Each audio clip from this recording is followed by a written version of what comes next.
Paz do Senhor, meus amados queridos irmãos, nós estamos aqui iniciando o estudo de mais uma lição abençoada e hoje a lição de número 3, com o título Reforma Protestante, o Reavivamento da Fé e o Retorno às Escrituras. Nós estamos nesse trimestre com essa revista maravilhosa, escrita pelo Bispo Oídice, sobre o movimento pentecostal. A chama do Espírito continua a incendiar o mundo. Deus nos deu essa grandiosíssima oportunidade de estarmos estudando esse trimestre sobre o movimento pentecostal de forma geral e baseando na história. E graças a Deus, hoje coube a mim, sou um privilegiado, todas as lições são maravilhosas, mas um tema que eu gosto muito, procuro ler bastante, gosto de estar estudando, é justamente sobre a Reforma Protestante. Vamos fazer uma oração para a gente iniciar esse estudo maravilhoso. Já de antemão agradecendo a Deus pela oportunidade, agradecendo também a nossa liderança, o pastor Moisés, os nossos líderes da Escola Bíblica Dominical, pela oportunidade de estar gravando esse vídeo, e estar participando com você na sua casa dessa Escola Dominical abençoada. Que seja um dia de bênçãos nas nossas vidas. Amado Eterno Deus, nós queremos te agradecer pela oportunidade de estarmos aqui estudando mais uma vez a Tua Palavra através da Escola Bíblica Dominical. Que as nossas vidas sejam, ó Pai, incendiadas pelo Teu mover, pelo Teu Espírito, todos os dias das nossas vidas. Nós estamos estudando sobre o movimento pentecostal, que esse fogo do Espírito seja sempre presente em nosso dia a dia, Pai. Te pedimos também, ó Pai, que o Senhor venha estar nos dando inteligência, entendimento da Tua Palavra, conhecimento da história, e que possamos aqui fazer o melhor para a Tua obra, para a Tua vontade. Abençoa cada irmão que está participando da escola, que seja um dia também abençoado, de grande aprendizado. Por tudo isso nós somos gratos, em nome de Jesus. Amém.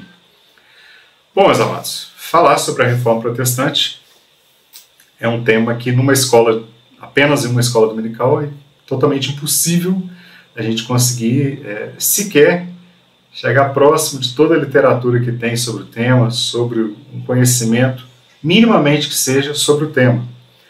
Mas o objetivo, a gente não tem tempo hábil para ficar se prendendo muito a detalhes de todos os reformadores, de todas as pessoas que foram usadas por Deus para que esse movimento viesse a acontecer. E a partir daí da origem, então, a igreja da qual nós fazemos parte hoje, a igreja evangélica.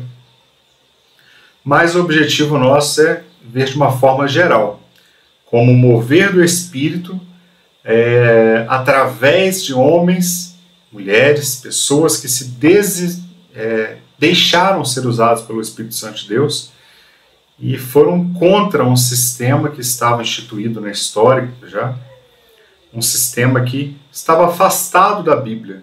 Então nós vamos perceber ao longo de todo o nosso estudo que o objetivo da lição é nos mostrar que a grande máxima, grande ponto crucial da Reforma Protestante foi um retorno às Escrituras, um retorno à Bíblia, um conhecimento da Palavra de Deus, uma busca pela Palavra de Deus cada dia mais incessante. E aí, através da volta à Palavra de Deus, é que justamente surge então o movimento protestante, a Reforma Protestante, ela começa a surgir. Bom, nós vamos iniciar, eu vou dividir a tela aqui com alguns slides, com algumas informações, só para a gente conseguir entender um pouquinho a sequência, que são muitas informações, mas eu vou seguir a leitura pela revista. Para você que tem a sua revista em casa, também vai poder acompanhar através da revista. A ideia aqui é só colocar alguns slides para a gente entender um pouco mais. Bom, a introdução, ela vem falar para nós, antes da introdução, perdão, a lição 3, então, a Reforma Protestante, o reavivamento da fé e o retorno às Escrituras, é o título da nossa lição de hoje. O nosso texto áureo se encontra em Romanos 1,17, inclusive esse texto ele é a base da Reforma Protestante, porque é através desse texto que Martinho Lutero, ao fazer o estudo sobre o livro de Romanos, quando ele se depara com esse texto, com essa parte que o justo viverá da fé, isso começa a ser latente na sua mente, isso começa a chamar a atenção, e ele começa a se voltar para esse estudo e tentar entender como o homem poderia ser liberto de seus pecados e alcançar a salvação. Porque nós vamos ver ao longo desse estudo que tudo aquilo que era pregado até então é que era através das obras, através das indulgências, através de uma série de coisas. E Martinho Lutero, então, ele vem justamente chamar a atenção novamente para se voltar para a Bíblia. O texto está em Romanos 1,17, porque nele se descobre a justiça de Deus, de fé em fé. É através da fé que o homem consegue alcançar a justiça de Deus. Como está escrito, mas o justo viverá da fé. É impossível, meus amados irmãos, agradar a Deus sem fé. É impossível alcançar a salvação sem ter fé em Jesus. É impossível que não seja através da fé que nós venhamos a alcançar a salvação e a vida eterna. Então, o texto de Romanos, capítulo 1, versículo 17, ele justamente marca a vida de Martinho Lutero, porque ele chama a atenção justamente disso. Ele vivia um momento em que as pessoas haviam se afastado da fé genuína do Evangelho, em que os líderes da igreja estavam pregando outras ideologias, outras ideias, outros conceitos, que não eram de acordo com a palavra de Deus. Então, Martinho Lutero ele vem justamente voltado para esse texto nos chamar a atenção. Bom, a verdade aplicada, ela fala, como discípulos de Cristo devemos ansiar por receber mais do Senhor e aprender mais das Escrituras. Então, se nós somos discípulos de Cristo, um sentimento que deve ser latente na nossa vida, um inconformismo, uma vontade mesmo que deve ser latente, que deve ficar martelando em nossas vidas, é o de nos voltar a receber mais do Senhor, é aprender mais com as Escrituras. Ora, toda pessoa que é salva em Cristo Jesus, a Bíblia nos fala que ele se torna uma nova criatura. E essa nova criatura agora ele tem um desejo ardente no seu coração de se aproximar mais de Deus. Nós temos um louvor muito conhecido, já bem antigo, que cantamos por vezes nas igrejas, em que ele chama a atenção, eu quero voltar ao primeiro amor, eu quero voltar a Deus. Por que esse louvor fala isso? Porque justamente o cristão, quando ele está no primeiro amor, ele tem aquela sede, aquela vontade. Então não significa que eu tenho que voltar anos atrás no calendário, não. Mas o que o louvor está dizendo é que nós precisamos nos voltar ao primeiro amor, aquela vontade, aquele desejo latente de estar mais aos pés do Senhor Jesus. Bom, eu separei também o texto de 2 Pedro, capítulo 3, versículo 18, que fala para nós o seguinte, antes crescei na graça e no conhecimento de nosso Senhor e Salvador Jesus Cristo. A Ele seja dada a glória, assim agora como no dia da eternidade. Amém. Então, é objetivo nosso. O apóstolo Pedro, finalizando a sua segunda carta, ele chama atenção justamente para isso, que nós devemos crescer na graça, mas também no conhecimento do Senhor Jesus. Buscar conhecer o Senhor Jesus, buscar entender mais as Sagradas Escrituras. Um dos objetivos, o nosso superintendente, pastor Eli, todo início de ano ele faz uma proposta às pessoas que participam, os irmãos que participam da Escola Bíblica Dominical. Ele, inclusive, dá uma folhinha onde nós podemos marcar, onde é incentivada a leitura da Palavra de Deus todos os dias do ano. E que a gente consiga fazer a leitura da Bíblia em um ano, de Gênesis a Apocalipse em um ano. Por que é incentivado isso? Porque através da Palavra de Deus é que nós temos um encontro verdadeiro com o Senhor. É através da Palavra de Deus que nossa vida é transformada. Por que eu estou batendo tanto nessa tecla de voltar para a Palavra de Deus, de estudar a Palavra de Deus? Porque foi justamente esse, se não o principal, um dos principais pilares da Reforma Protestante. O retorno às Escrituras Sagradas. Amém? Nosso texto de referência, ele se encontra em Romanos, capítulo 1, versículo 16 ao 19, que eu vou fazer a leitura, a revista tem também. Ele fala o seguinte, porque não me envergonho do Evangelho de Cristo, pois é o poder de Deus para a salvação de todo aquele que nele crê, que crê. Primeiro do judeu, também do grego. Porque nele se descobre a justiça de Deus, de fé em fé. Ou seja, do começo ao fim da nossa vida, nós devemos nos voltar para a justiça de Deus. Como está escrito, mas o justo viverá da fé. Ou seja, o justo ele vive pela fé. Porque do céu se manifesta a ira do Senhor, de Deus, sobre toda impiedade e injustiça dos homens, que detém a verdade em injustiça. Portanto, o que de Deus se pode conhecer, nele se manifesta, porque Deus nos manifestou. Então, meus irmãos, esse texto de referência em Romanos capítulo 1, versículo 16 ao 19. Nós temos 3 objetivos nessa lição, rapidamente falando. Identificar quem foram os precursores da Reforma Protestante. Como eu falei, é um tema muito extenso, a gente só vai pincelar alguns pontos, a gente não consegue aprofundar muito.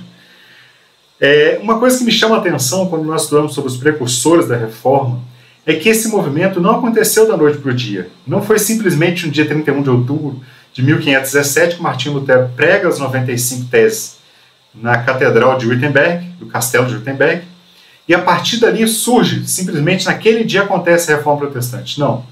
A gente vai entender ao longo da lição que esse movimento já havia começado antes. Diversas pessoas, inclusive, perderam suas vidas por pregar a palavra de Deus genuína, por pregar contra aquilo que estava sendo ensinado naqueles dias. Segundo ponto, ressaltar a importância da Reforma Protestante. Quem gosta um pouquinho de história, de estudar história, nós estudamos sobre a Reforma de uma forma muito sucinta na história secular, na escola.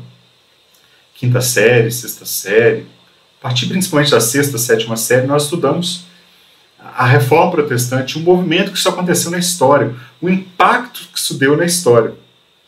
E o terceiro ponto, reconhecer as implicações da Reforma Protestante. Qual o legado da Reforma Protestante? O que ficou para nós da Reforma Protestante?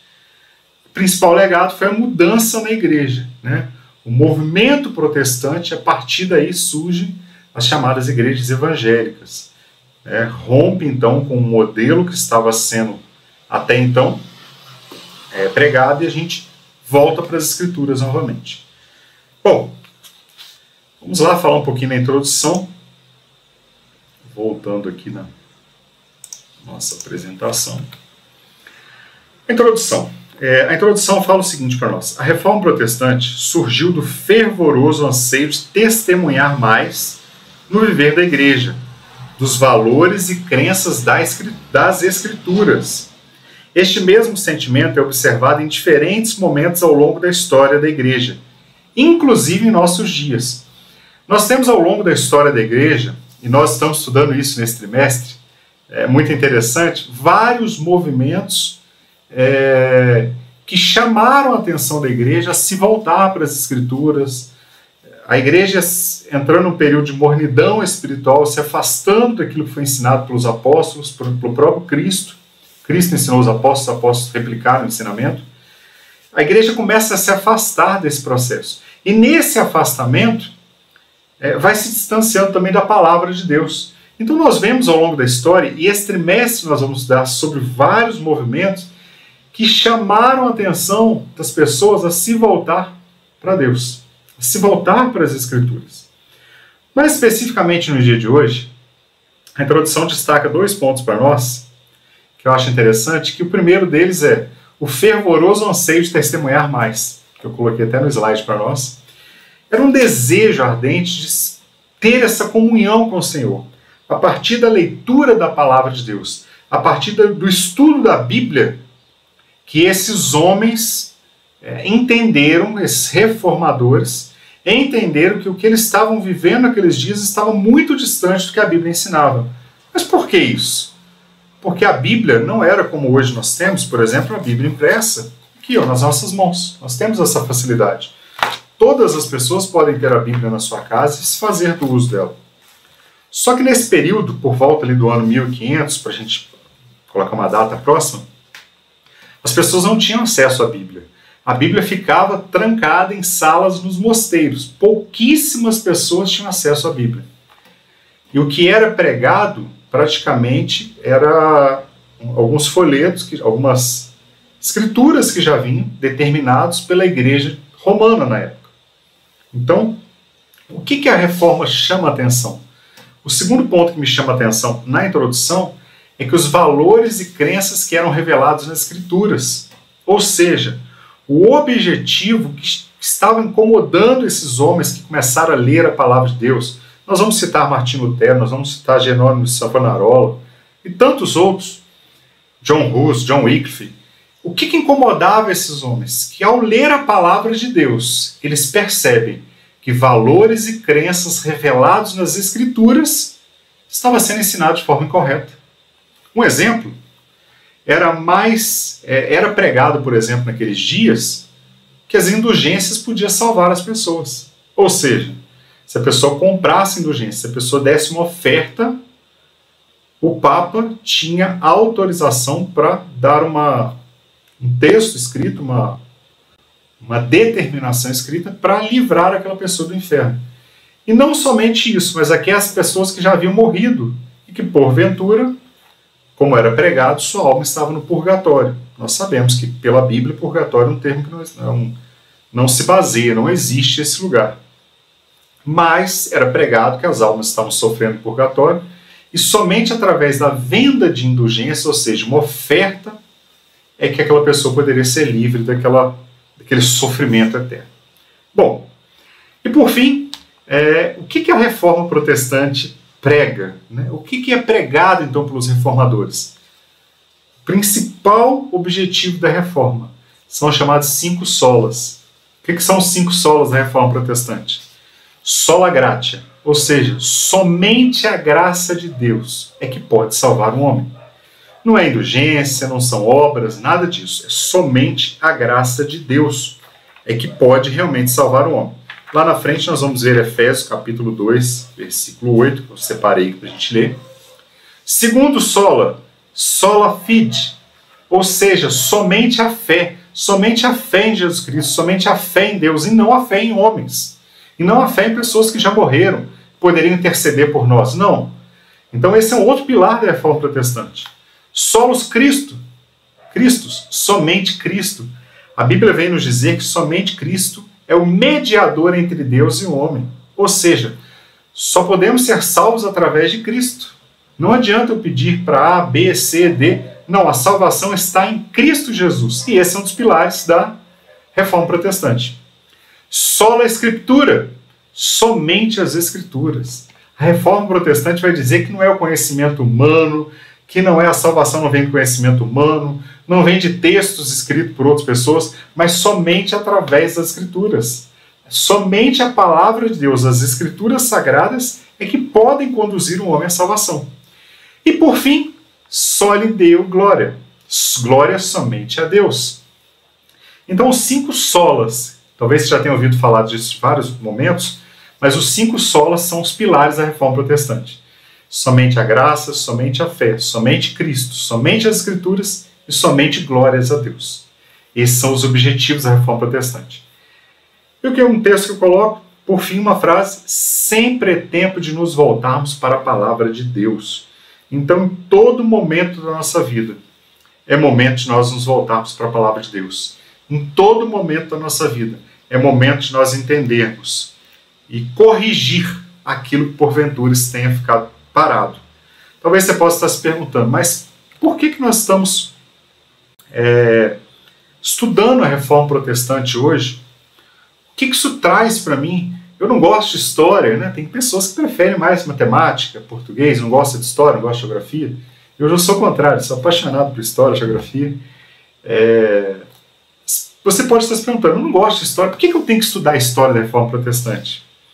Porque através do estudo dessa lição de hoje, o Espírito Santo de Deus está falando nos nossos corações que sempre é momento de nos voltarmos para o caminho caso nós estejamos desviados dele. Eu não estou falando de desviados, saído da igreja, mas eu estou falando, por exemplo, de um esfriamento na fé. O que foi o objetivo da reforma protestante? Se voltar para Deus. E nós, como é um movimento pentecostal que nós estamos estudando, nós vamos ver que o Espírito Santo estava conduzindo os passos da reforma protestante também. Bom, para finalizar a introdução, eu queria destacar alguns pontos. Após o período inicial do cristianismo, lá com os chamados pais da igreja, até por volta ali do ano 300, que nós estudamos a lição do domingo passado, depois desse período inicial, existe um esfriamento muito grande, um afastamento.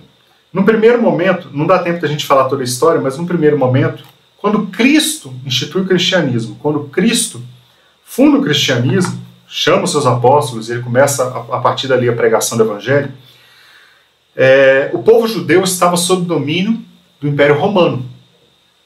E num primeiro momento houve uma grande perseguição. E depois do ano 300 e pouquinhos, fugiu agora a referência certinha de data, Constantino então o imperador Constantino decide instituir o cristianismo como a religião oficial. Então aquele período de primeira perseguição, ele vai agora deixar de ser perseguição e ele começa a fazer parte do império, né? O cristianismo é a religião oficial. Bom, passado esse tempo, o Império Romano, então, ele começa a perder território. A história secular vai nos ensinar isso, que o Império Romano começa a ser invadido pelos bárbaros, pelos povos germânicos.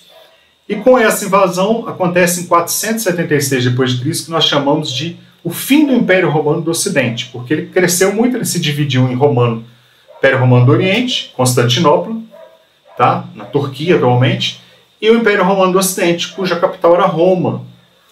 Só que em 476 d.C., esse Império Romano ele tem o seu fim. E aí começa um período na história que nós chamamos de Idade Média, que ele vai de 476 a 1453 d.C. Por que eu tenho que saber da Idade Média? Porque foi justamente nesse período que a Igreja de Roma, a Igreja Católica Romana, ela então consegue crescer o seu poderio, tá? Ela tem uma forte influência nesse período da história. No período da Idade Média, a Igreja Católica talvez tenha sido a maior instituição que tem existido, muito mais poderosa do que muitos reinos.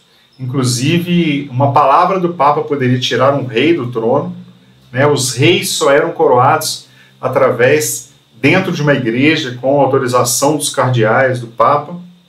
Então, nós vemos todo um contexto nesse cenário histórico. Mas também foi nesse cenário histórico que nós temos um afastamento verdadeiro do cristianismo. É onde nós vamos começar a ouvir falar, então, de venda de indulgências, purgatório e várias outras doutrinas que foram criadas, e até também nesse período onde as pessoas tiveram menos contato com a Bíblia, porque a Bíblia realmente estava acessível, ela ficava no mosteiro, ela ficava, então, indisponível para as pessoas comuns. Bom, esse, então, é o nosso início, a nossa introdução, tá, da nossa lição. Como eu falei, o tempo é muito curto, mas você que tiver interesse, depois dá uma pesquisada um pouquinho mais, o que foi esse período da Idade Média. Talvez você já tenha ouvido falar lá na história sobre feudalismo, sobre os reis, sobre os impérios que surgiram nesse momento, a queda do Império Romano. Isso é muito interessante para a gente começar a entender o que estava acontecendo um pouco ali. Fato é que a Igreja Católica, nesse período da Idade Média, era a maior instituição e a mais poderosa instituição que existia na Terra. E também fato é que as pessoas não tinham acesso à palavra de Deus, à Bíblia. Era entendido que era pregado pelos homens, que se consideravam os únicos representantes de Deus, né, a autoridade máxima, era o que era pregado por eles, e não o que a palavra de Deus dizia que era a lei na época. Bom, vamos então para o tópico primeiro, que fala dos precursores da Reforma. Realmente o tempo vai passando rápido. No tópico primeiro nós vamos falar sobre os precursores da Reforma. E a revista vai dizer para nós, a Reforma Protestante foi um dos avivamentos espirituais mais relevantes da história. Em 1517, então só para a gente situar na data, 1517, o monge alemão Martinho Lutero elaborou 95 teses. Talvez você não saiba, né? Mas Martinho Lutero era um monge católico. E ao estudar a palavra de Deus, ao ler a Bíblia, a sua mente ela é transformada. E aí surge então o movimento. Só que antes disso acontecer, antes de 1517, já aconteciam alguns movimentos. Muitas pessoas foram mortas, queimadas na fogueira, por tentar ir contra a Igreja Católica nesse período. Você pode estar pensando, às vezes tem alguém que está nos assistindo nesse dia, fala, mas você está falando mal da Igreja Católica? Não, eu estou falando da história, né? A história secular narra isso. Se você na escola pegar um livro de 6ª, 7ª série de história, você vai ver o que foi o período da Idade Média. E tudo isso que eu estou falando está baseado em fatos históricos. Não estou criticando a igreja A ou B, muito pelo contrário. A gente está estudando uma lição que fala o que foi a reforma e o que estava acontecendo naquele momento da história. Bom, Martinho Lutero então elabora os 95 teses, cuja principal denúncia foi a venda de indulgências. O que eram indulgências? Reforçando, a venda de indulgências, está até aqui no slide, era justamente quando os vendedores de indulgências, os monges vendedores de indulgências, eles tinham um texto assinado, um termo assinado pelo padre, que se a pessoa, pelo Papa, se a pessoa ela fizesse uma doação de dinheiro, se ela comprasse aquele título, ela poderia livrar a sua alma do inferno. E também de pessoas, parentes que já haviam morrido. Bom, mas a gente vai falar isso um pouquinho mais à frente. Essa prática levava as pessoas a acreditarem na possibilidade de comprar da igreja a salvação de vivos e mortos, ou seja, o resgate do purgatório, até quem já tinha morrido. Veja alguns precursores desse importante evento histórico. Na verdade, um dos mais famosos vendedores de indulgência que nós temos, o mais eloquente, teve vários embates, inclusive, com Martinho Lutero, era Johann Tetzel. Ele assustava as pessoas. Só para os irmãos terem uma ideia do que acontecia naquela época, o vendedor de indulgências iam com várias imagens de demônios, pessoas no inferno, queimando, sofrendo, como se fossem desenhos mesmo. E nas suas pregações, ele em praça pública, ele fala, olha, tá vendo, as pessoas estão horrorizadas, queimando no inferno. Se você tem coragem de deixar o seu pai, a sua mãe, pessoas da sua família que já morreram, sofrer no purgatório sem serem salvas, tudo isso porque você não quer dar uma oferta, não quer comprar uma indulgência. Então a pressão era, os textos históricos falam que era, inclusive chegava a esse ponto. Bom, outros pontos que nós temos aqui no tópico primeiro, é que depois do quarto século praticamente não se ouve mais falar em línguas estranhas na história, tá? A gente tem sim alguns movimentos, algumas manifestações de dons espirituais nas igrejas, mas elas são muito raras e assim, não tem muita literatura sobre isso. Elas praticamente só voltam à tona na Reforma Protestante daí por diante. Então nós temos um período aí de praticamente 1000 anos de história, onde sim o Espírito Santo se movimentava, se movia na vida das pessoas, mas eram eventos muito isolados. Tamanho afastamento que se deu da verdadeira Escrituras. Bom, outra coisa interessante, o movimento pentecostal não acontece apenas no dia 31 de outubro de 1537, é isso que o tópico primeiro fala para a gente. E outro ponto que chama atenção, que nós já falamos, a venda de indulgências.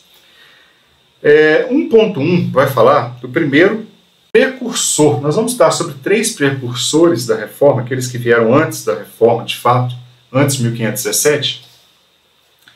E o primeiro dele é John Wycliffe. Tá? Quem foi John Wycliffe? Vamos ler um pouco a revista fala, depois a gente complementa algumas informações. Ele é considerado o precursor das reformas religiosas. John Wycliffe, então, a revista vai dizer, ele é considerado precursor das reformas religiosas que sacudiram a Europa nos séculos XV e XVI.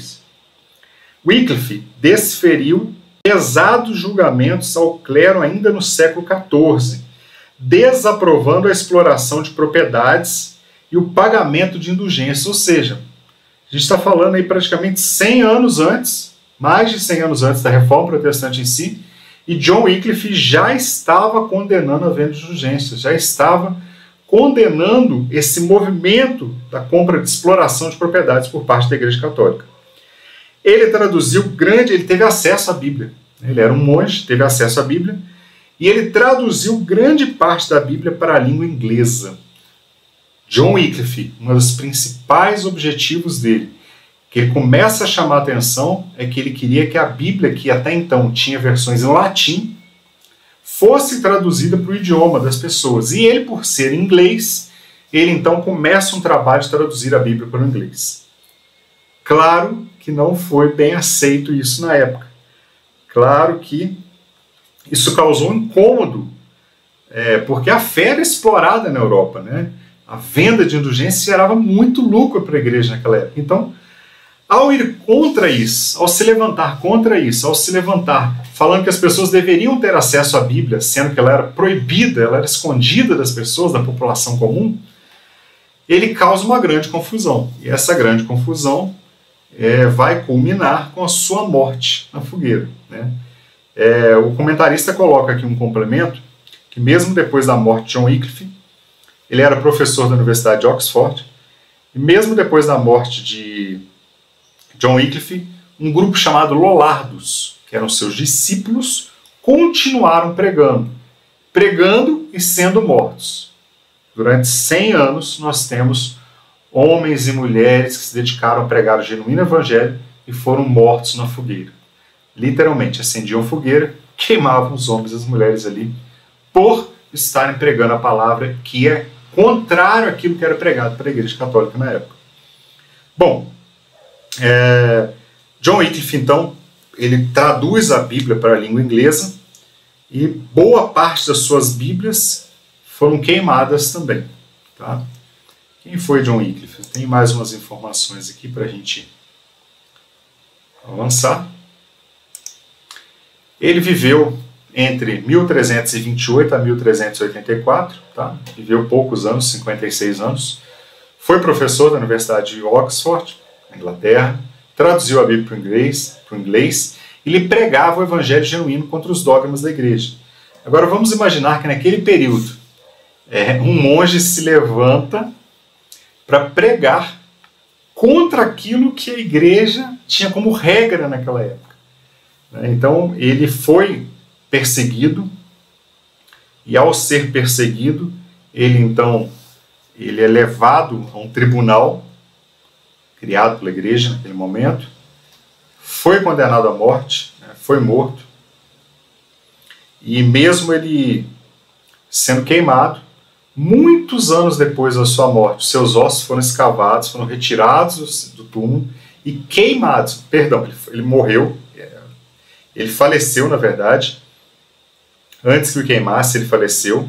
E anos depois, antes que ele... Confundi John Hus, que é o próximo, perdão. Seus livros foram queimados, sim.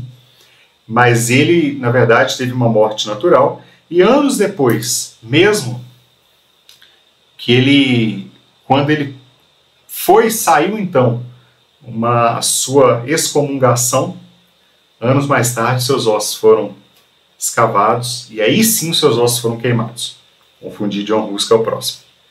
E aí sim os seus ossos foram queimados e suas cinzas jogadas no rio. Ele é considerado, inclusive, que ele foi considerado herege nesse momento.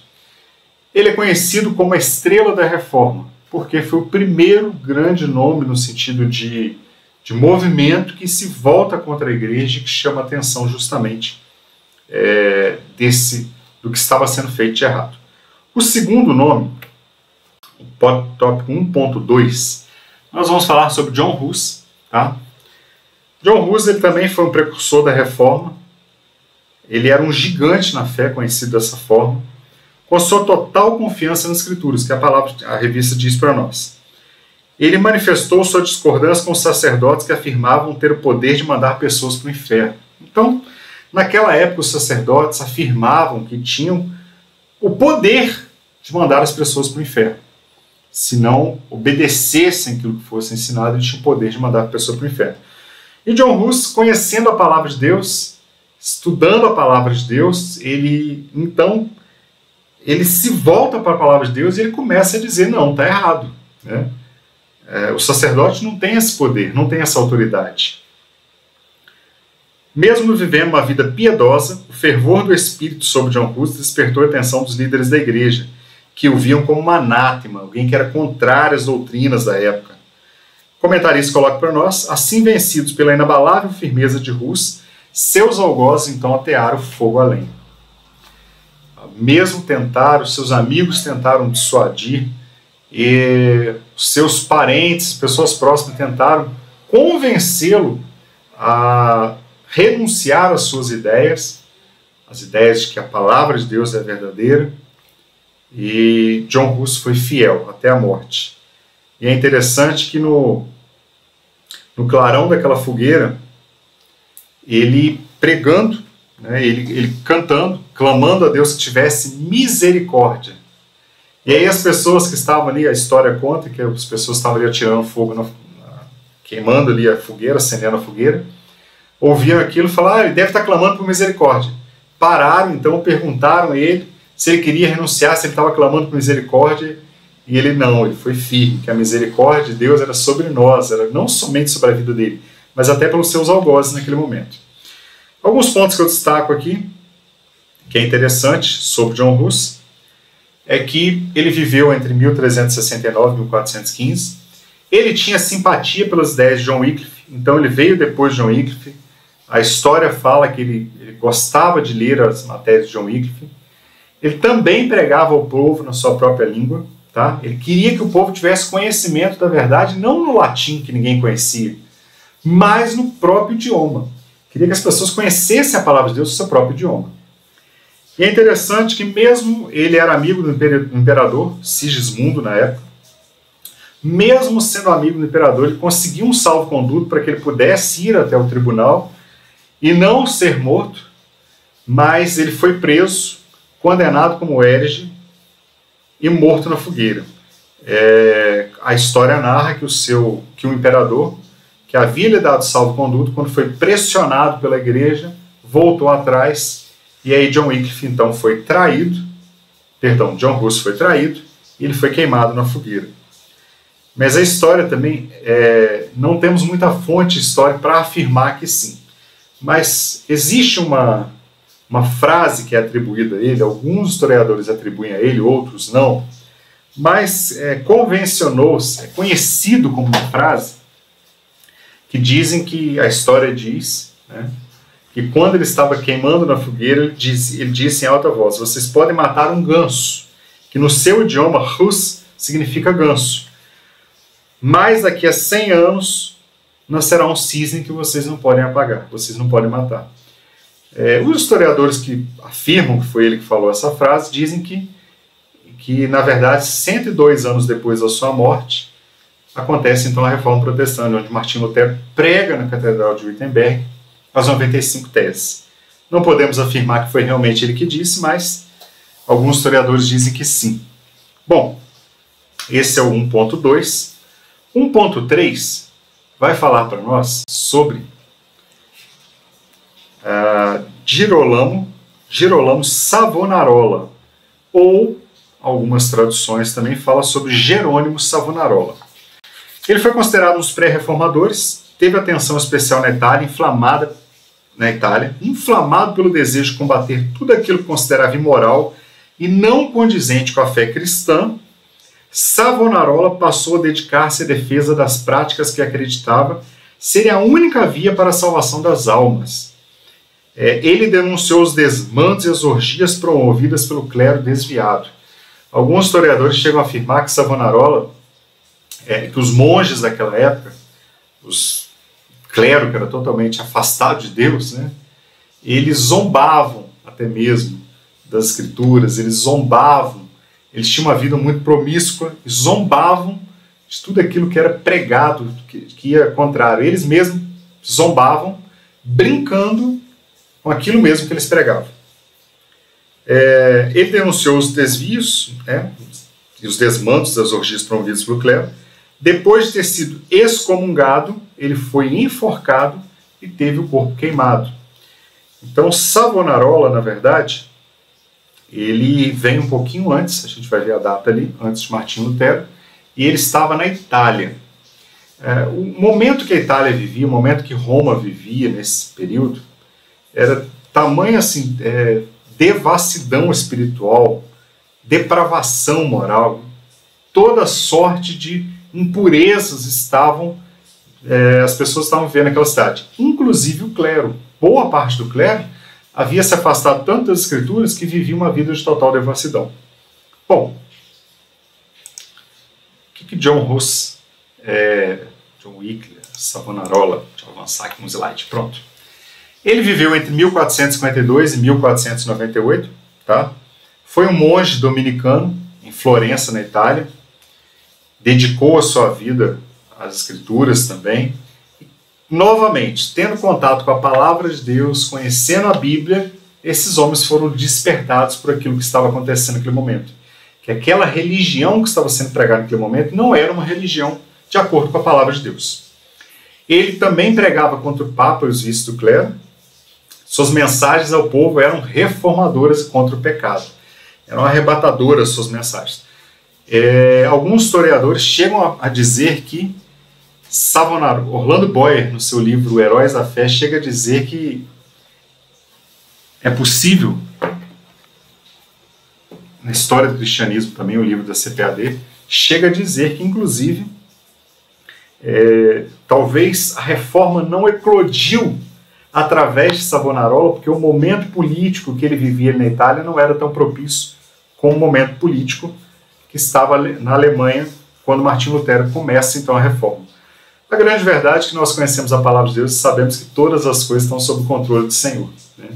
Deus permitiu que pouco antes de Martinho Lutero, Savonarola também pregasse contra o clero, estivesse questionando as atitudes do clero, mas que poucos anos depois, em torno de 18 anos depois, que de fato eclodisse a reforma protestante. Bom, o comentarista coloca para nós também que Martinho Lutero provavelmente era sabedor da história do Frei Jerônimo Savonarola. Ele ainda era uma criança quando o reformador da Florença morreu, né? Morreu bem antes. A vida e o martírio desse frei dominicano contribuíram de forma significativa para o desejo daqueles que ansiavam em ver uma igreja renovada. Entendemos, portanto, que a consciência dos reformadores do século XVI certamente foi sensibilizada, assim como despertada pela postura de um homem que combateu sem medo tanto o pecado quanto a hierarquia da igreja. Não era fácil para esses reformadores combater naquele momento, porque ele não estava pregando só contra o pecado. O pecado, ele era instituído, o pecado da venda de indulgência, o pecado do afastamento das escrituras, ele era induzido pela igreja. Então ele não pregava, a pessoa, Savonarola, por exemplo, não pregava somente contra o pecado. Ele tinha que pregar, na verdade, contra o próprio clero, contra a própria igreja instituída naquele momento, que, como eu já falei anteriormente, era a maior instituição que existia na Terra, era a maior instituição da Idade Média. Bom, o tópico 2, nós finalizamos aqui o tópico 1, temos que acelerar um pouquinho, vai falar sobre os reformadores. Então, o tópico primeiro fala dos precursores, aqueles homens que foram mortos porque entregaram suas vidas a pregar contra os mandos da igreja naquele momento, contra aquilo que estava contrário à palavra de Deus. E aí nós temos, no tópico 2, os reformadores. Muitas pessoas foram instrumentos nas mãos de Deus durante a Reforma Protestante, dentre as quais se destacam 3. Martinho Lutero, Eurico Zwinglio e João Calvino. Tá? Ou John Calvino. Nós temos esses 3 que nós vamos estudar no tópico 2, que fala justamente que são, de fato, os reformadores, aqueles que colocaram, como a gente pode dizer no ditado popular, cara a tapa e enfrentaram o sistema e combateram aquilo que estava sendo feito naquele momento. Bom, voltando aqui para a nossa...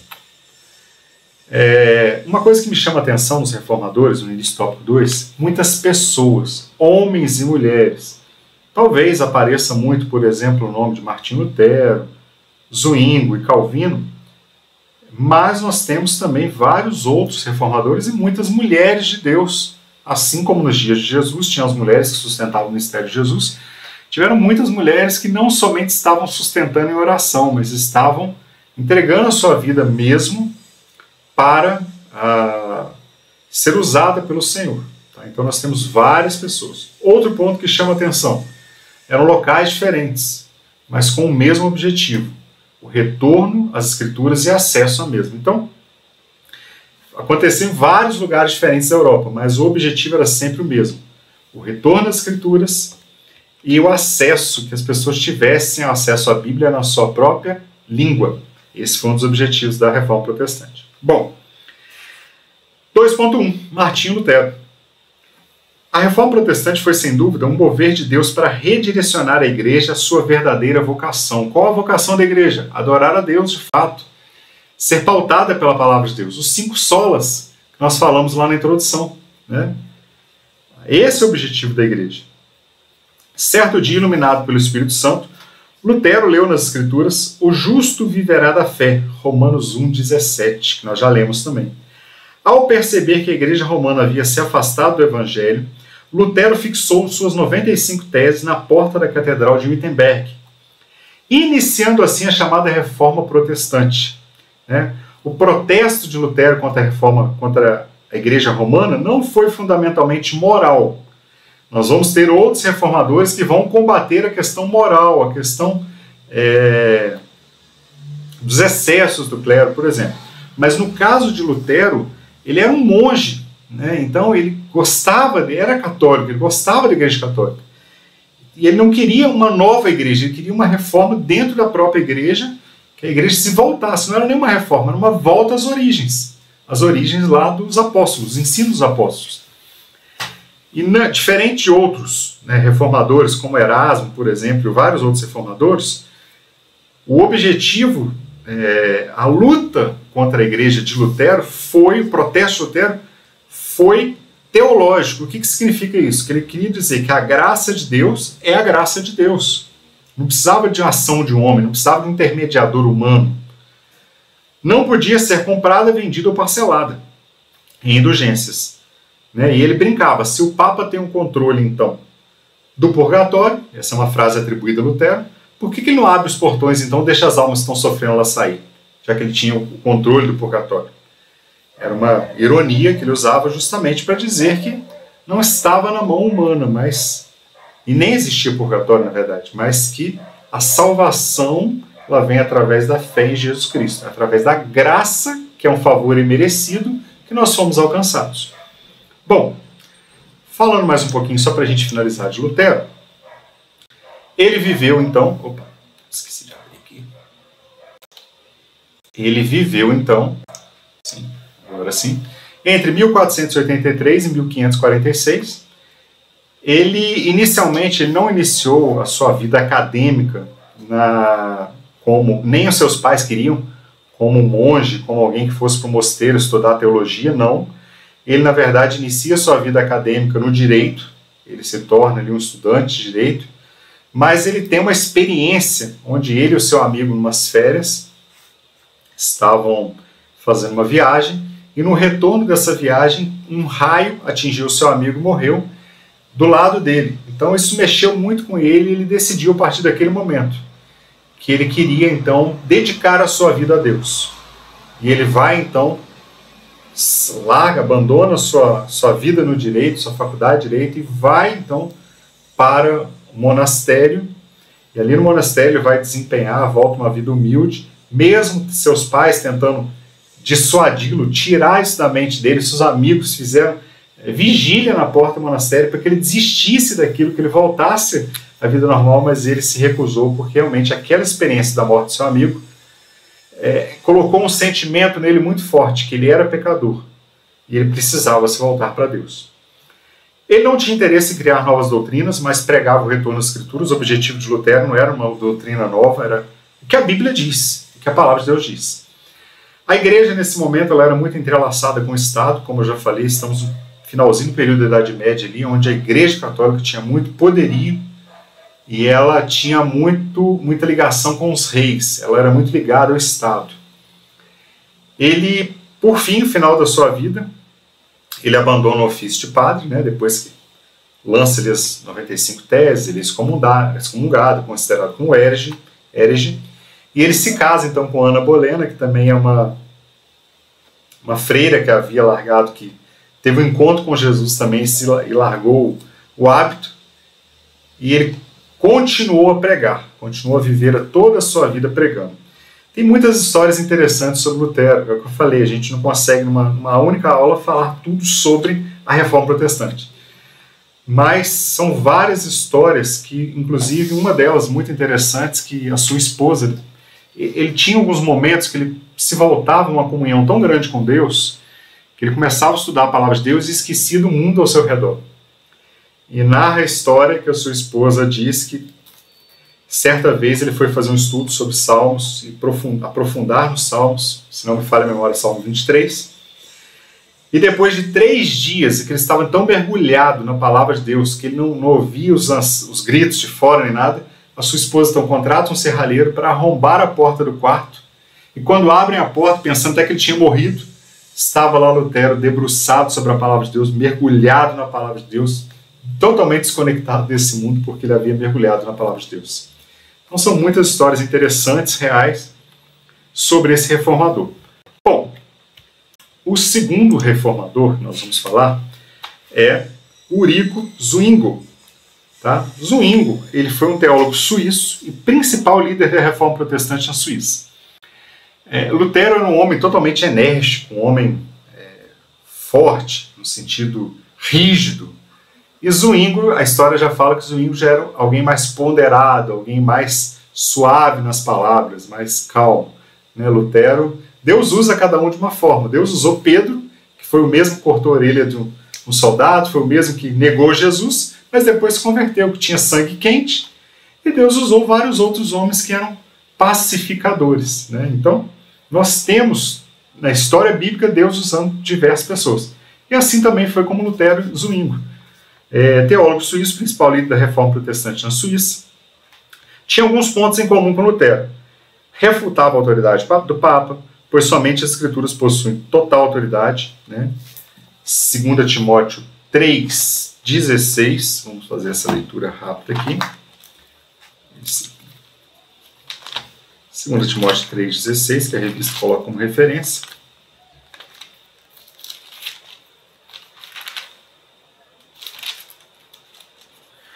Toda a Escritura divinamente inspirada é proveitosa para ensinar, para redarguir, para corrigir, para instruir em justiça. Somente a Escritura divinamente inspirada, ou seja, a palavra de Deus. Ele acreditava que tudo deve ser apreciado segundo a Bíblia. Defendia a doutrina da justificação somente pela fé. Zwingli entendia que a fé é um dom do Espírito Santo, não tendo afinidade intrínseca com o batismo nas águas, mas era um dom que era dado pelo Espírito Santo na visão de Zwingli. Ele entendia que o falar em línguas é um dom dado aos crentes que serve como um sinal para os não crentes. Né? Hoje a gente sabe, a gente conhecendo a palavra de Deus, a gente entende que o apóstolo Paulo fala que quem fala em línguas edifica-se também a si mesmo. É um momento de comunhão seu com Deus. É um momento de fortalecimento. O batismo com o Espírito Santo, já tivemos tudo sobre isso, que é um revestimento de poder. O comentarista coloca aqui que é interessante notar que seu passo inicial não foi como de Lutero, a questão como se tornar aceitável a Deus, mas a convicção de que somente a Bíblia é obrigatória aos cristãos. Ele também deixou muitos escritos, muitos artigos escritos, afirmando que o Evangelho não tira a autoridade da igreja, a salvação é pela fé, negando o caráter sacrificial da missa e a salvação pelas boas obras, conforme é ensinado pela igreja. Ele então não fala que vai contra isso, fala, não é pelas boas obras. Também ele prega contra os votos monásticos, a existência do purgatório, prega contra isso. E ele declarou ainda, Cristo a única cabeça da igreja, advogou a causa dos clérigos, casamentos clérigos. Ele era contrário, né? A Bíblia não proíbe o casamento do sacerdote, do pastor, do padre, a Bíblia não proíbe. Na verdade, isso, se a gente for olhar na história, isso foi mais um dogma criado pela Igreja Católica justamente nesse período. Alguns historiadores chegam a dizer, tá?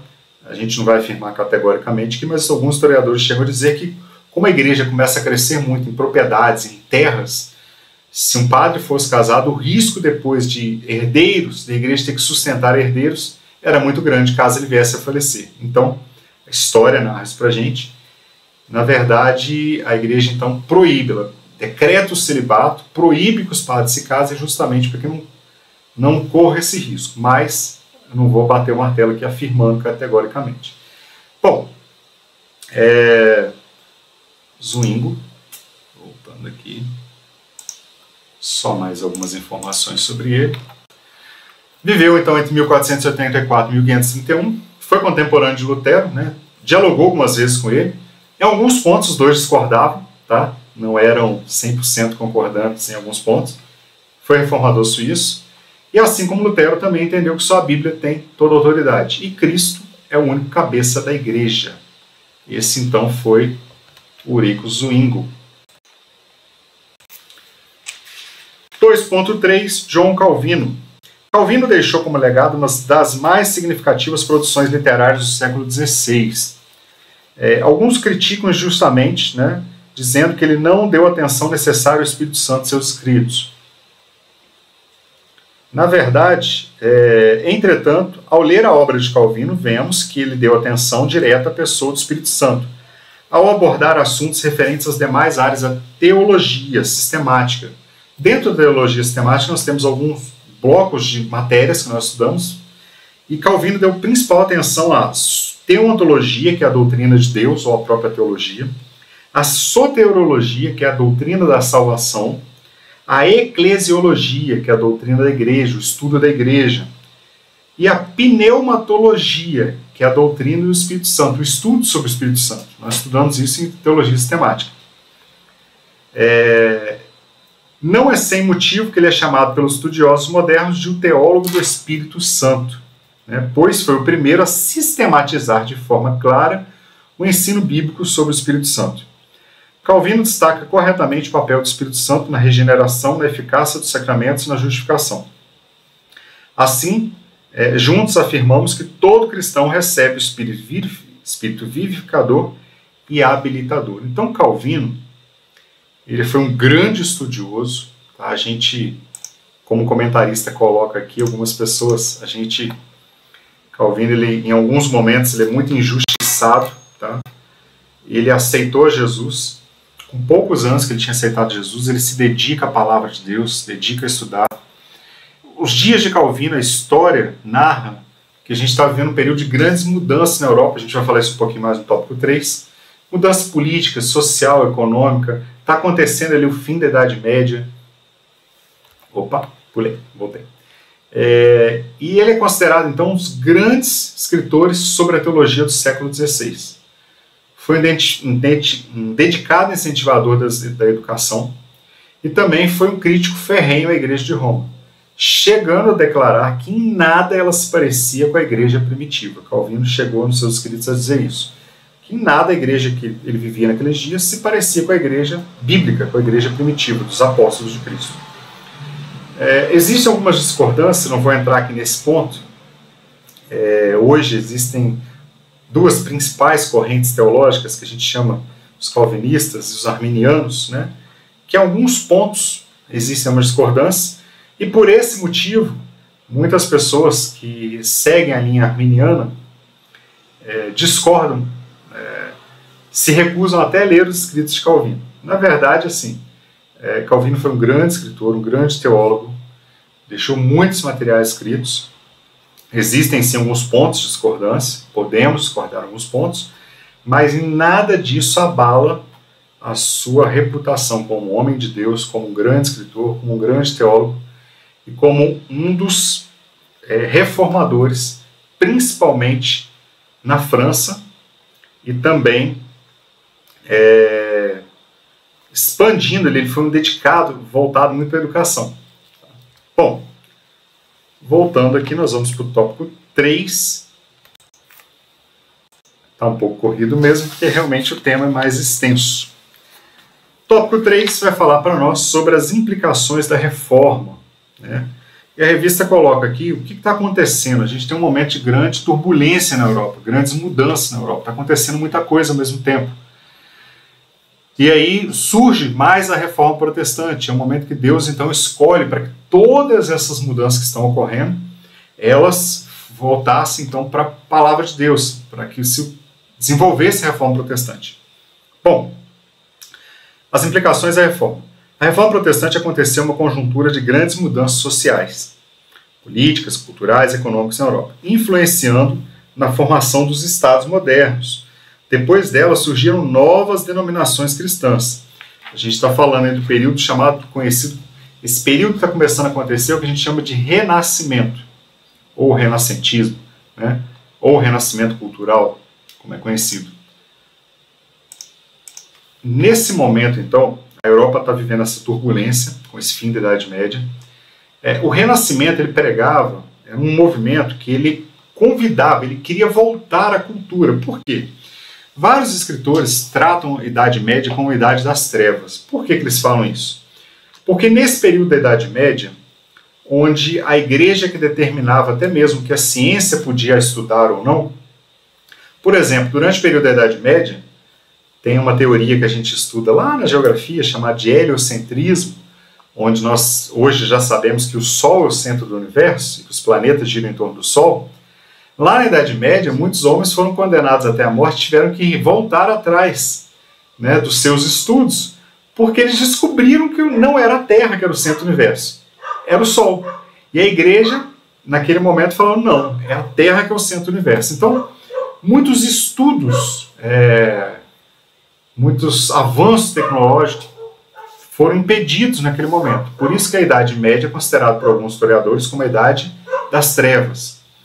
Quando surge o Renascimento, já no final da Idade Média, as pessoas ali, através da cultura, no primeiro momento, eles têm um viés humanista, né? Não era o viés religioso. Eles querem se voltar para o homem como centro do universo. Estou falando ali dos grandes, as pessoas cultas naquela época, consideradas cultas naquela época. Eles queriam uma retomada à cultura greco-romana, antes do início da Igreja Católica assumir o controle.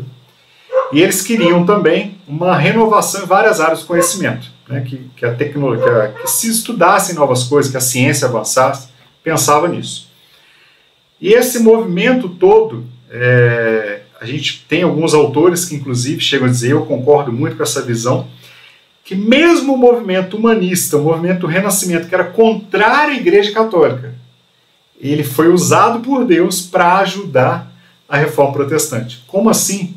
Né? Um movimento que era contra a Igreja? Sim, ele era contra a Igreja Católica.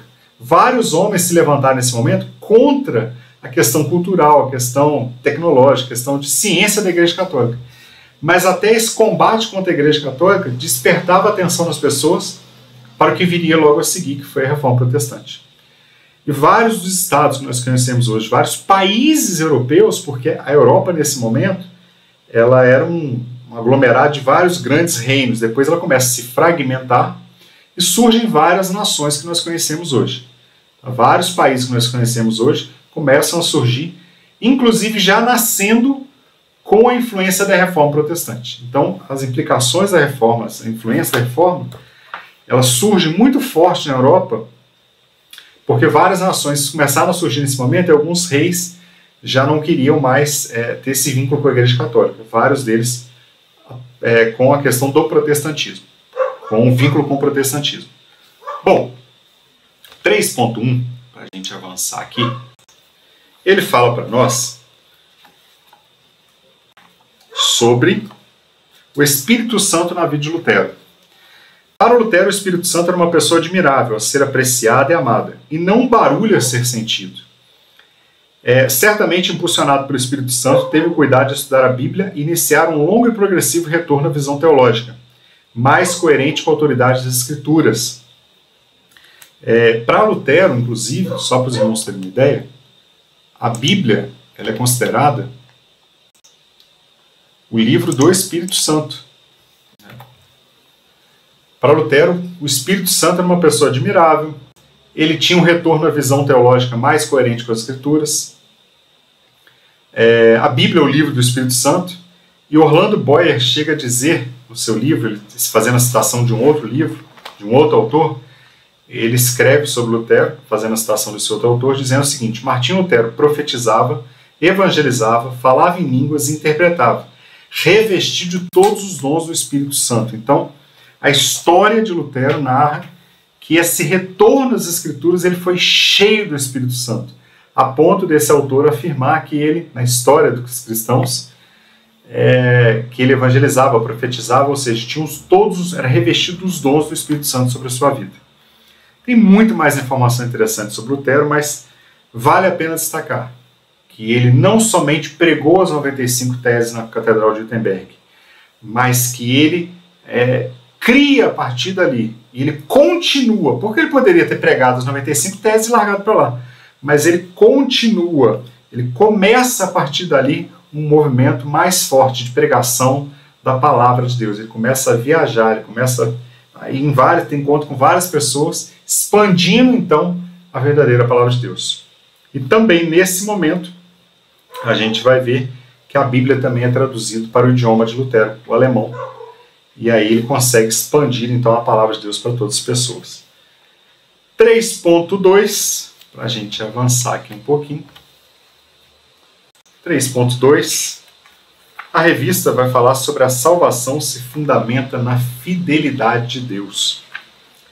Lutero estava descontente com as práticas e a posição do clero a respeito da salvação.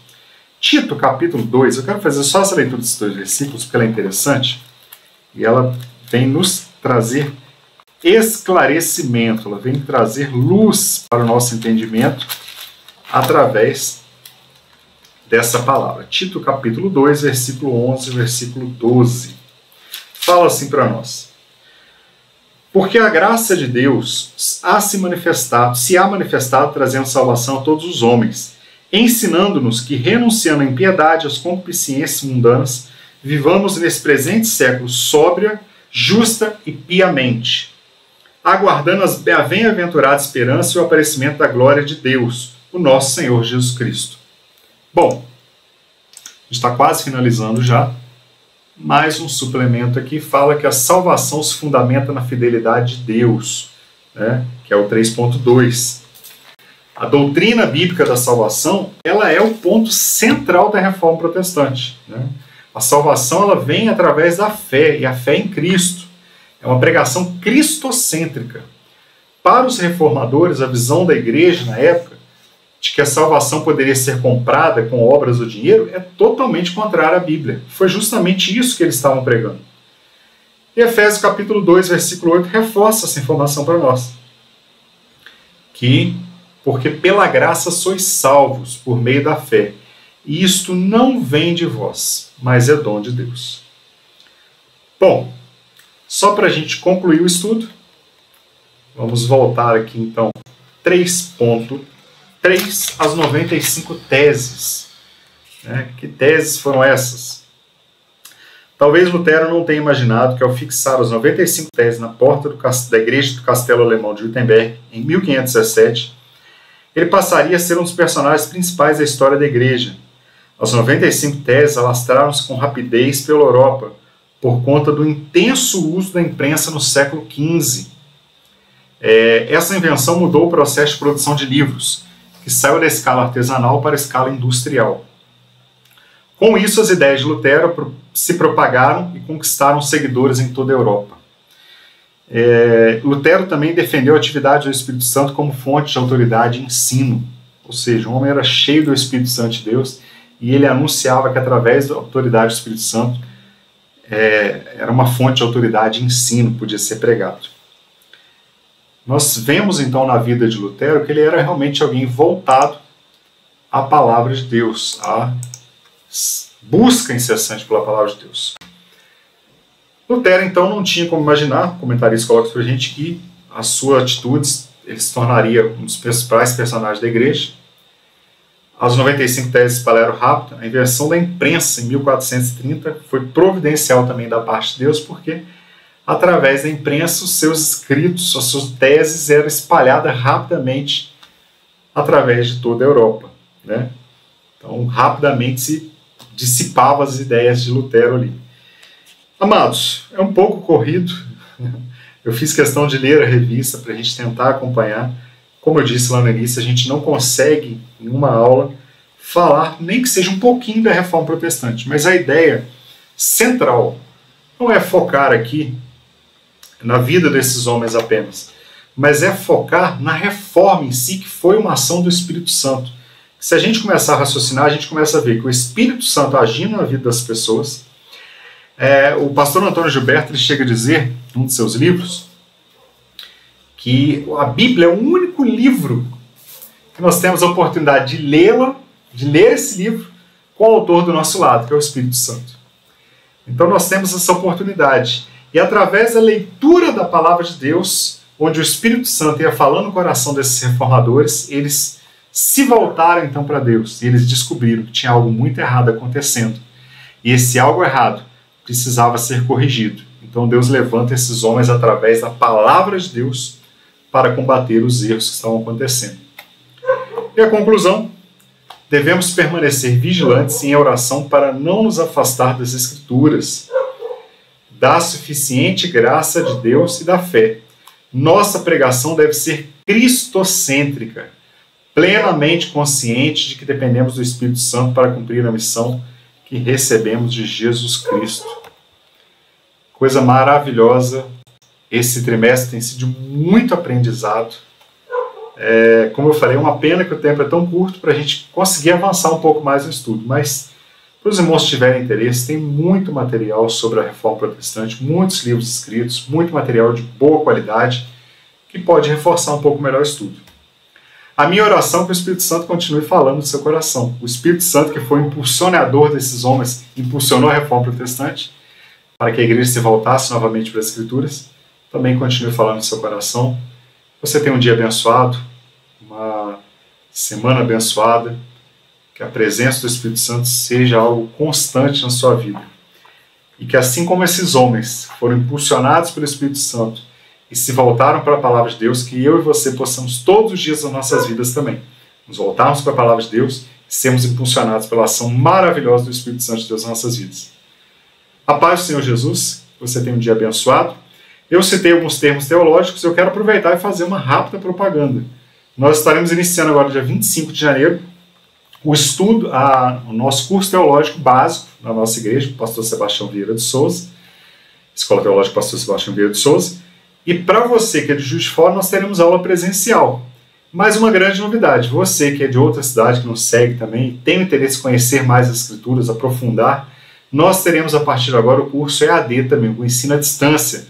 Você, da sua casa, onde você estiver, você vai poder também fazer parte dessa, estudar e aprofundar. Então, depois, entre no Instagram da igreja, tem mais detalhes, mais informações sobre... entre em contato conosco, pode ser mesmo até através do Instagram, onde nós estaremos ali dando mais informações sobre o nosso curso. Que Deus abençoe sua vida, a paz do Senhor Jesus, Deus abençoe sua família.